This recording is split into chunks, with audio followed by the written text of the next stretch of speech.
Molecular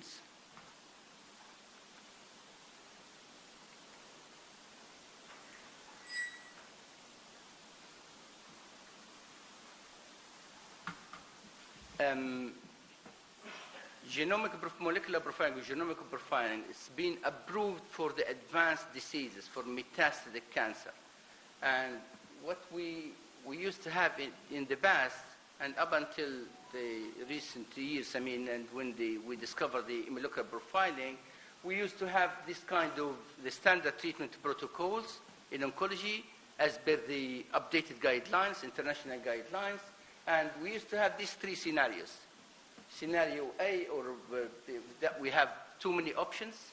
We start with the chemotherapy for first line, we get some response, and then the disease relapse happening during the treatment course or after follow-up, and then we start with the plan B, protocol B. If we are lucky, for common cancers like breast, colon, like stomach cancer, like lung cancer, we have protocol C, so if it relapses again, so we keep going from protocol A, B, and C.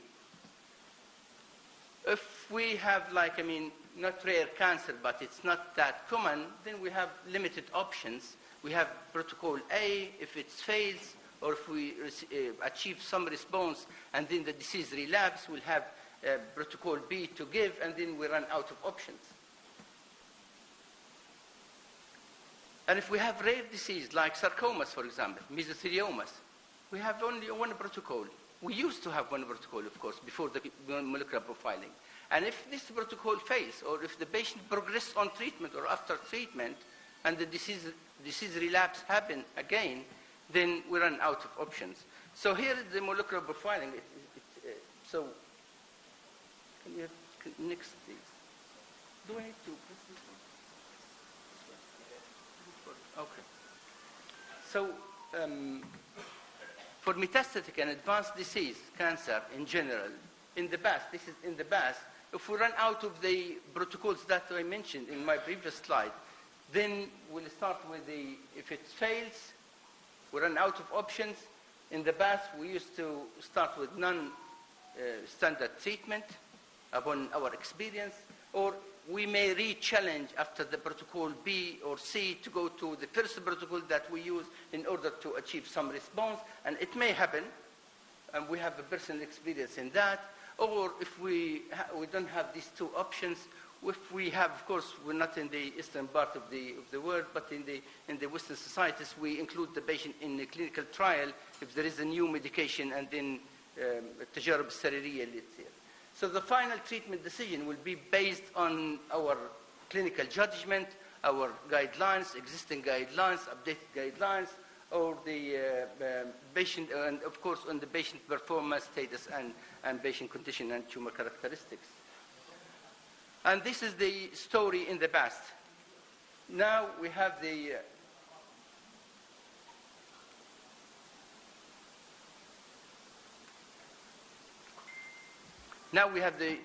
in addition to this is the rule for molecular profiling. I'll show you in my next slides how molecular profile help to treat the metastatic disease and show benefit in terms of prognosis and survival, or in terms of response to treatment.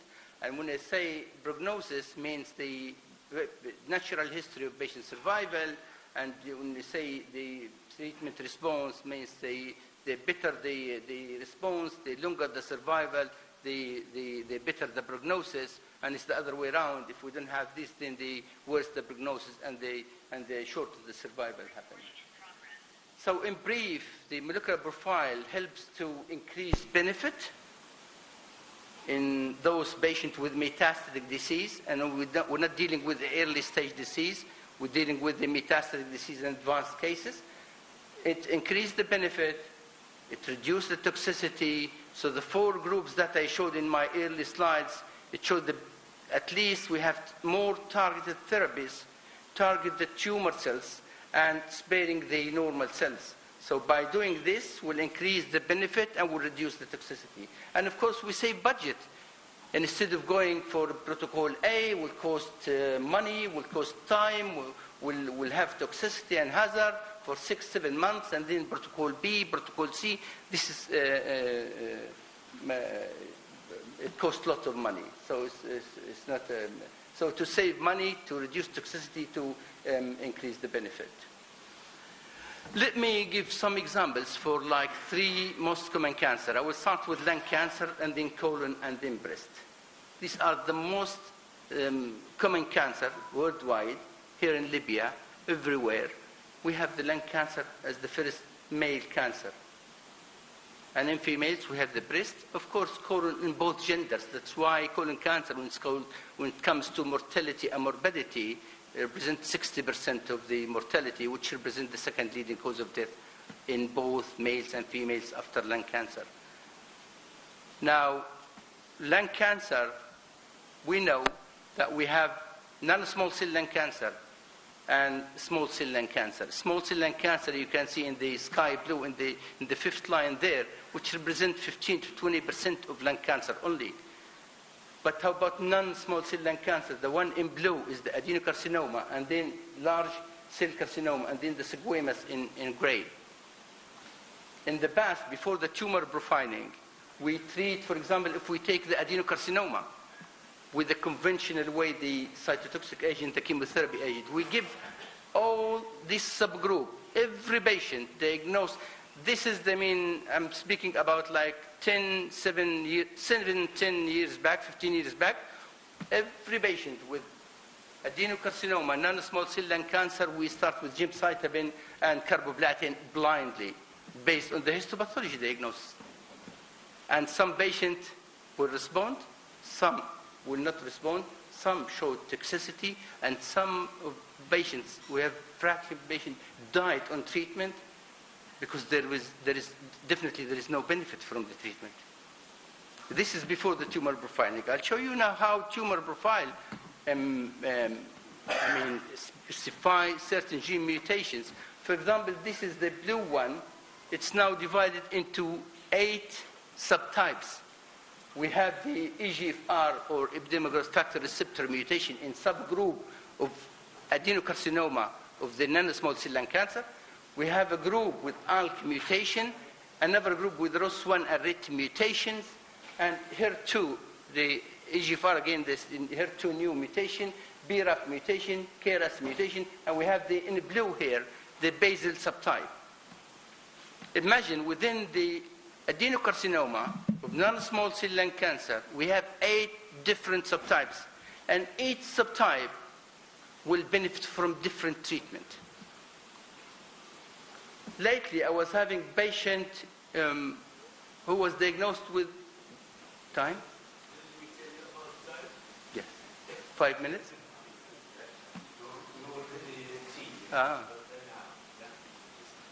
Come on. All right, so this is the concept, My concept is molecular profiling is very important. Now, I just discussed the adenocarcinoma of non-small cell lung cancer. The same scenario, it happened. This is the different mutation in non-small cell lung cancer. This is the response, whatever the response rate, over response rate. If we have here too, the response rate in metastatic setting. Bear in mind, speaking about metastatic cases, advanced disease, not early stage disease. Speaking about 50% response rate, here ROS1, we speak about 70% of response rate in patients with stage 4 lung cancer. Colon cancer is the same scenario. I'll come to this later, but definitely now the knowledge and the science showed that the right side colon, left side colon is 2 different organs. 2 different organs. When it comes even from embryology, this is from the vasculature, this is from the midgut, and that one from the hindgut. So we deal with the colon cancer, right side colon cancer, left side colon cancer, as if I'm dealing with stomach cancer or lung cancer and colon cancer or rectal cancer. It's 2 different diseases, 2 different organs. I will not spend time in this. Same as lung cancer, too many different mutations respond to different treatment options. Breast cancer as well, hormone receptor positive, hormone receptor negative, HER2 negative, HER2 positive, triple negative breast cancer. Well, again, this is the hormone receptor positive, HER2 positive. The other one in that side, see the different mutations here that you see in this long list. different mutation in the hormone receptor positive breast cancer and hormone receptor negative breast cancer. It's two different diseases. And what I want to say is definitely one size fits all is not anymore valid, this theory. And I know Dr. Abdullah will, but definitely this is the last I will describe. This is the case in chemotherapy setting, and that's the case when it comes to novel target agents, specific treatment. Here we have the optimal biological dose and maximum tolerated dose. In case of chemotherapy, we reach the maximum tolerated dose beyond which complication will start before we reach the optimal biological dose. So we can see toxicity before the optimal biological dose and the benefit. But in the other side, in the target therapy, is the other way around. We reach the optimal biological dose before the toxicity happens.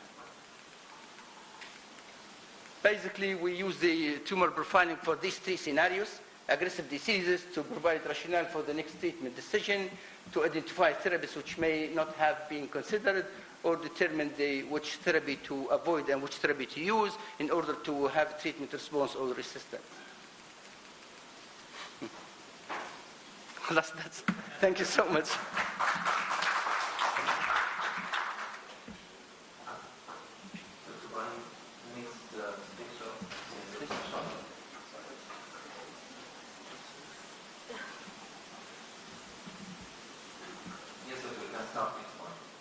Next. So next is a simple talk. I'll not spend time. Hopefully, I will not spend time. But it's as important as the genomic profiling. It's a big subject. So let's go back now from molecular profiling and the personalized medicine and into the cancer prevention and early detection. So, yeah. So just background on the cancer incidence, the global cancer registry, the global cancer registry showed that this is the recent cancer registry, showed that we have 19.9, around 20 million cases diagnosed every year, and with the total death rate, 9.7 million. So half of the global burden is the global mortality. Now, I just put this figure because it shows the different continents here. And you can see in green, it's really scary. In green, half of the global burden in Asia. So after 20 million, we have around 10 million, 9,800,000 cases in Asia. Again, the Global Cancer Registry shows that Africa has this kind of around 1 million. Only 5.9%. I don't think this is accurate. This is not accurate. Definitely, this is not accurate. We don't have any established cancer registries that may reflect our cancer data. We know that in Africa, in Libya, Masr, في كل الدول الأفريقية, the cancer is very common disease. It's the common cancer disease. So it's not. This is, for example, this is the best scenario. If this is the best scenario, then we have in Africa and Asia 55%. And in the Western or developed country, only 35.8%.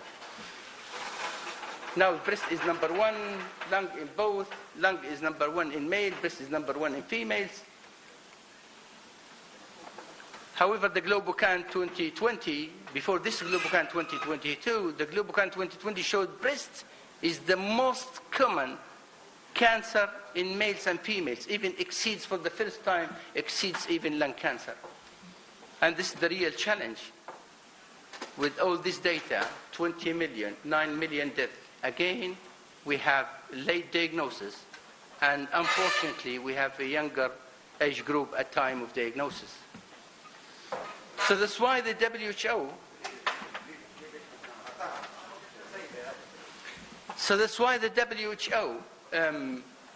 40 years back, in 1980s, early of 1980s, it implement the WHO implement the comprehensive cancer control programs on 3 levels, level 1, 2, 3. Primary prevention, by definition, to avoid the risk, the exposure to the risk factor. cessation of smoking, lifestyle changes, different vaccinations that will reduce the cancer. And this is the most cost-effective way to reduce the cancer burden. Secondary prevention, if it's screening, we say if it's apparently, of course, screening not for patients, for apparently healthy people. If it's for apparently healthy people, then it's screening, early detection if the patient comes with any disease, and when we did we're going for the full imaging, full radiological workup, we noticed that we have something else that we need to investigate. So that's early detection. So screening is a test in apparently healthy individual, male or female, and the idea is to detect the asymptomatic disease. If we have symptoms, then this is not screening. Asymptomatic disease, the idea is to detect the disease at an early stage to reduce mortality and morbidity, by doing this, modify the patient survival and the natural history of the disease. According to Hutchinson's diagram, where T1 is biological damage, we cannot detect any disease here, but T2 there is a disease at asymptomatic level, lump in breast, subcentimetric lump in breast, or polyp in the colon, or polyp in the stomach. We can detect by doing the screening tools. So it will be very effective at T2. But if we want to do the test screening, we do the right thing and we do it right, as they say. We have, the breast. Well, this is just idea about how bad is the disease and how common is the disease when it comes to breast cancer. With all this, more than 2 million cases with the breast cancer diagnosed every year. With the lifetime risk for the ladies, 8%. If there is no family history, if there is family history, BRCA1 and BRCA2 mutation, then this risk will increase to more than 20%. Unfortunately, in the half of the patient in the least resource countries, in developing countries, the way why we screen, because it has high prevalence, more than 2 million a year, improve the outcomes and patient survival, or the lady, if we detect the disease at an early stage, seeking for definitely cure, not the therapy, and of course it has an impact on the public health. And we know the screening tools. I will not go into details in this, mammography, ultrasound, or both. And all the guidelines now stated that we need to go for both ultrasound and mammography at age of 40. And then we'll come to this age of 40 later during my presentation. Here is the thing, why they say that we need to start mammography and ultrasound at age of 40, because they only have, this is Western data, of course. The guidelines comes from the Western societies. Because why they say at age of 40? Because they have only 5% of cases below age of 40. So that's why it's not worth it, it's not cost effective to start screening before age of 40. So they start at age of 40, where they will detect 95% of cases.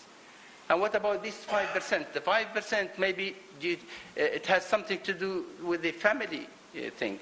They have a family history maybe, they have BRCA mutations, so that's excluded. But for the sporadic disease, they detect 95% of cases at age of 40. That's why they established the clinic at age of 40, because money matters when it comes to the Western societies. And this is the data from our countries. North Africa, Middle East, the Gulf country, we have publications. Myself, lots of publications. In Libya, in North Africa, or now in the Gulf region, we have more than 20%. In Libya, 21.7% of the ladies diagnosed with breast cancer below age of 40. In the Emirates, more than 24.5% diagnosed below age of 40. And we still keep saying, start screening at age of 40. That's why now we start discussing with the Ministry of Health in the UAE to change the screening tools to start not mammography, but start ultrasound at age of 30, not 40.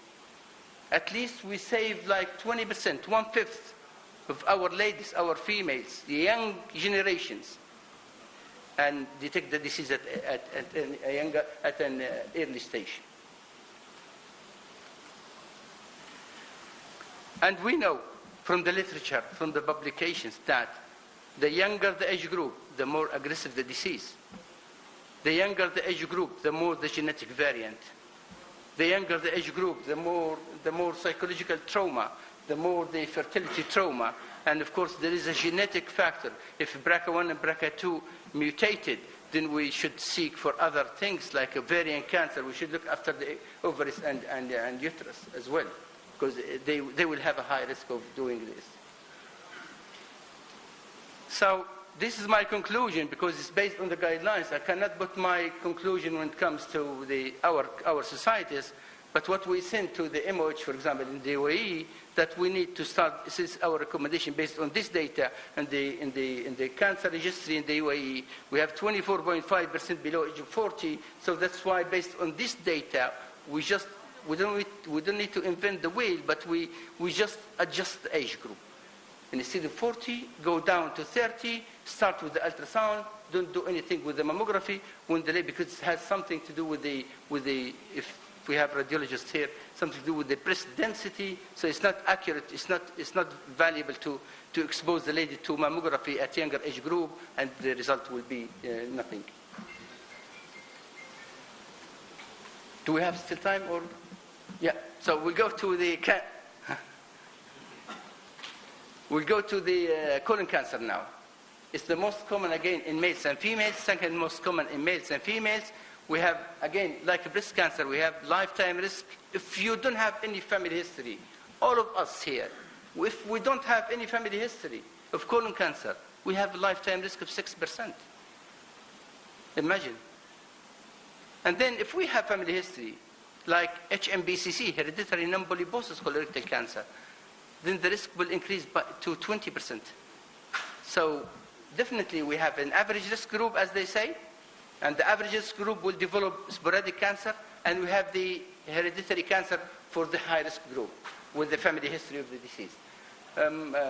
More than 1.8, the breast is 2.3, colon is 1.8.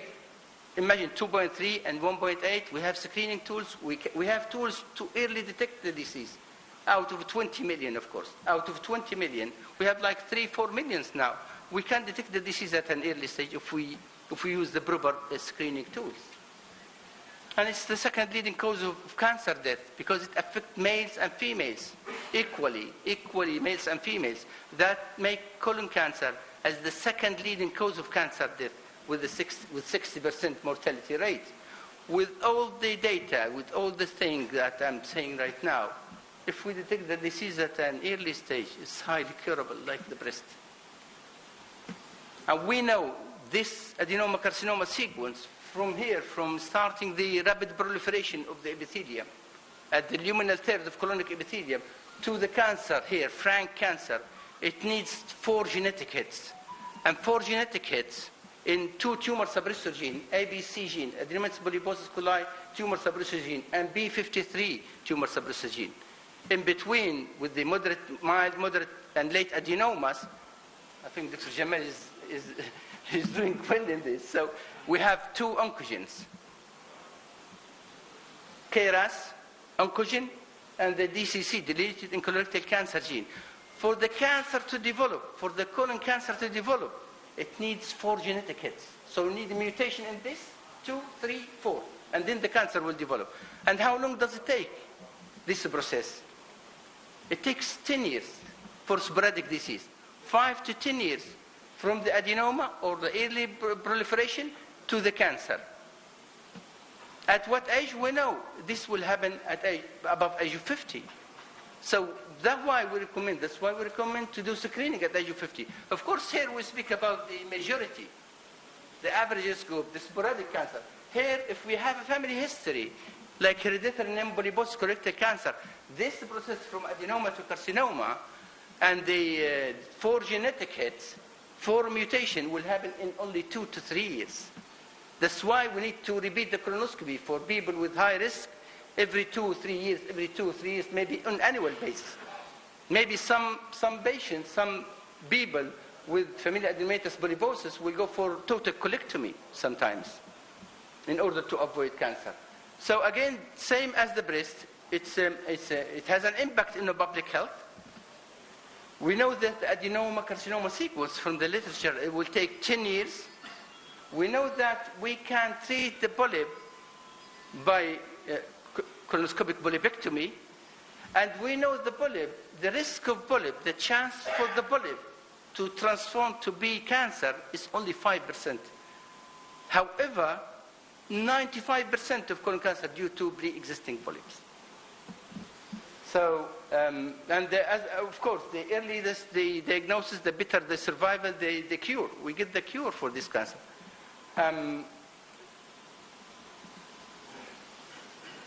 Now, whatever in the world, in JCO, the Journal of Clinical Oncology, they published that even in the West, they only discovered the 40%, 38% of colon cancer at an early stages. That's why they implement population-based colon cancer screening. Now, which kind of screening? Which done? Okay. Which kind of screening and then which kind of population and the test screening? We go for fecal occult blood test, 3 smears. If there is any microscopic RBC in one of the smears, then we go for full colonoscopy. We have recent other investigations, fecal DNA testing. It showed in the New England Journal of Medicine is as effective as colonoscopy. We have now the colon IQ test.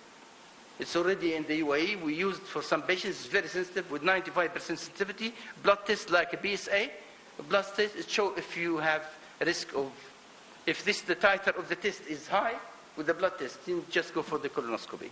But colonoscopy is the mainstay as it shows the whole colon. And we know from the literature that colonoscopic polypectomy decreased the risk. This is the American study above, decreased the incidence by 90%, which was published in New England Journal of Medicine. And the other one, the European study, showed that the colonoscopic polypectomy decreased the risk of colon cancer with 66%. We have average risk population, low family history. We have high risk population with family history. How many guidelines exist? Colonoscopy is the main. We start with fecal occult blood test, and then we start colonoscopy for healthy individual. Any one of us should be at age of 50. Let me conclude. We have the other one, but basically, this is my conclusion is the primary prevention. We speak about the vaccination, cessation of smoking, vegetables, fruits, high fiber diet, low fat diet, and then this for secondary prevention is the screening tools. Thank you so much for your attention. Thank you very much, Professor Leon. Thank you very much. I can see there's a lot of questions in your mind, but please keep the questions by the end of this session after the board. Thank you. The third session, the third section of this session is the rise of artificial intelligence in pathology applications for clinical practice. This will be given by Dr. Anطلاق. Anطلاق is a professor of anatomic pathology. Yes, floor is yours.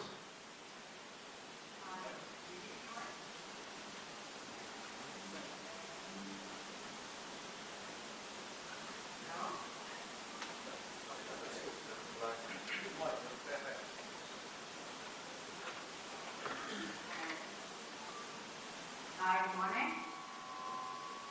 Hello, good morning. Yeah, do you see what? Do you see the screen? Yes, clear. Good. Okay. Do you want me to put the video on or keep it like this to avoid any lag? Sorry, I'm you. Do you want me to put the video on or is it okay to avoid any lag? No, this is okay. We can hear you. Yeah, it's okay. Thank you. Yeah, floor is yours. Thank Prof. Leon for the invitation to give a talk in this previous conference. And without any further ado, my name is Anطلاق. I'm professor and consultant of anatomic pathology at the Medical Center University of Georgia.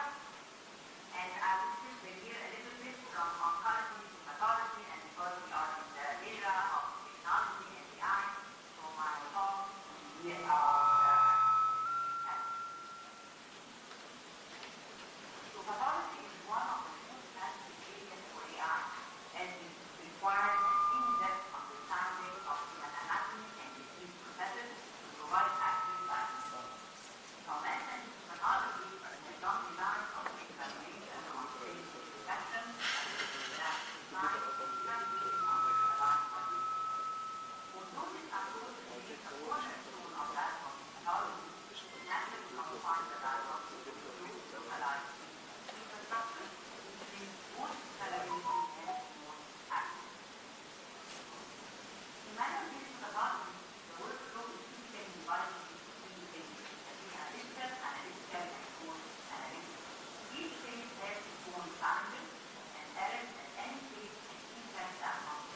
streamlining pathology workflows across labs worldwide.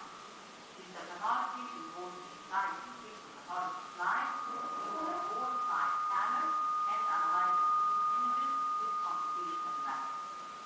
Although whole-size scanners were introduced around the 1999, the origins of digital pathology can be traced back to the 1960s with early evidence in an essential microscopic imaging of blood. A landmark